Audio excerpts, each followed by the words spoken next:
These two stories will change the way you see everything. Sometimes we think the problem lies in where we are. When we're at school, we can't wait to get out. When we're at work, we dream of retirement. And when we're at home, we imagine how great it would be if we were somewhere else. We constantly chase after new things, believing they'll fix our problems, but then we soon realize it doesn't last. And while in some cases our actions will lead to greater happiness, in others, they will lead to more suffering. In today's video, I share two stories full of wisdom. Long time ago in China, there lived a man who had devoted his whole life to philosophy.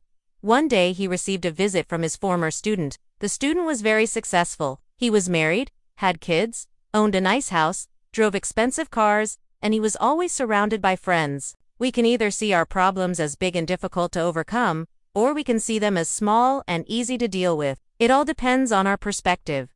The choice is ultimately up to us. As he was doing this, he heard someone shout, "Hey, hiker, what's your hurry? Take it easy." The man turned around and saw an old man also sitting on a rock. By changing the way we see the world, we can change our whole lives. What is the point of getting to the top of the mountain if the view is the same from below? And what is the point of being free from physical suffering if we are still unhappy on the inside? These stories inspire us to look within ourselves and remember that true freedom and happiness come from accepting things as they are, not trying to change them. He asked the man, "Why should I take it easy?" Please like the video and share with friends if you enjoyed it. Thank you for watching. Until next time. I have been training for months to reach the top of this mountain, and now I am here. The old man just smiled and said, "Because the view is the same from down there." The hiker was confused, so the old man explained, "You came all the way up here to see the view, right? Well, let me tell you something. You can take a helicopter to the top of this mountain, and in less than 10 minutes, you will be here. Or you can drive up to almost the top and only walk the last few meters. You would see the same view here. Why suffer climbing all the way up when you can get here easily and quickly?" He went to see his teacher to brag about his success, thinking that it was proof that the teachings he had received weren't worth anything. He had been suffering all the way up when he didn't have to.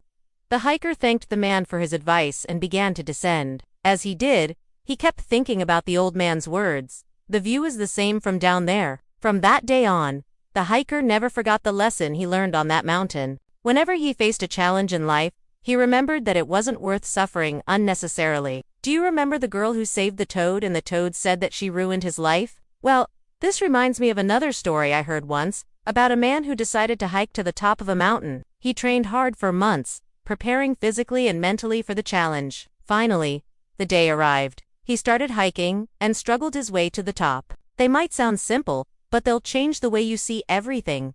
The first one is a fable. I am rich and successful and you are poor and unsuccessful. Only your inner self is important. If that is poor, you will always be poor. His teacher looked at him for a moment and then said, "Let me ask you a question. Which one do you think is heavier, 1 pound of cotton or 1 pound of lead?" "Of course," the student replied, "they weigh the same. A pound is a pound." Then the teacher continued, "So which one would you rather carry, the cotton or the lead?" "Well," the student thought for a moment, "I guess I would rather carry the cotton.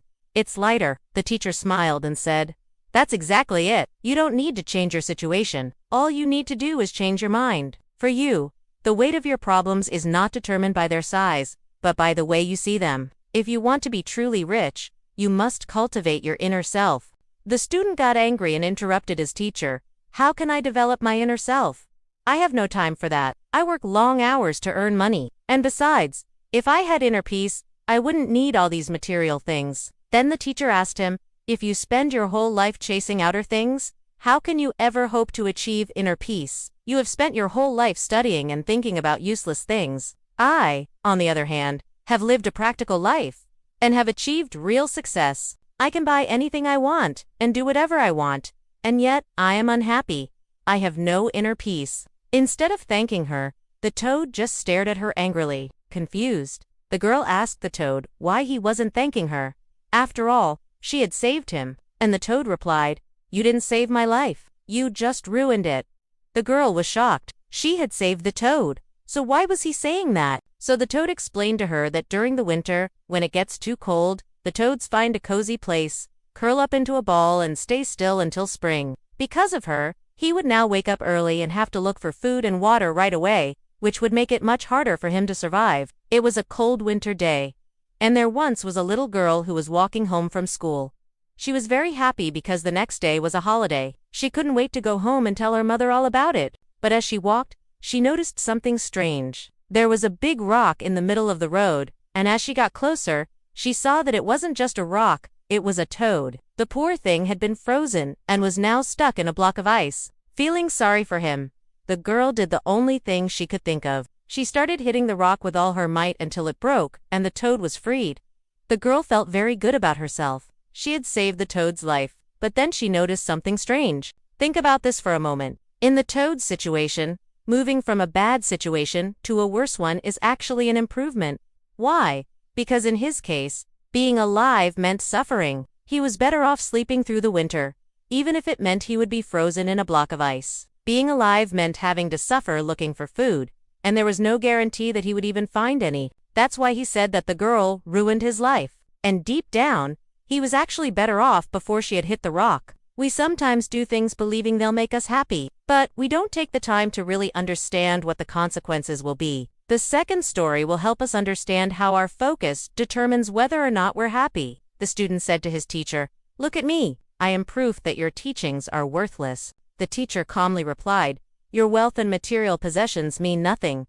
The student was quiet for a moment. He knew his teacher was right, but he didn't know what to do. We often think that our situations are unbearable, but the truth is that we can choose to see them differently. Now let's return to the first story. When he finally reached the peak, he sat down on a nearby rock and took out his camera to take pictures. The hiker thought about it for a moment and realized that the old man was right. These stories teach us that what matters most isn't where we are, but how we see things. And that's all for today. I hope these stories have inspired you to look within yourself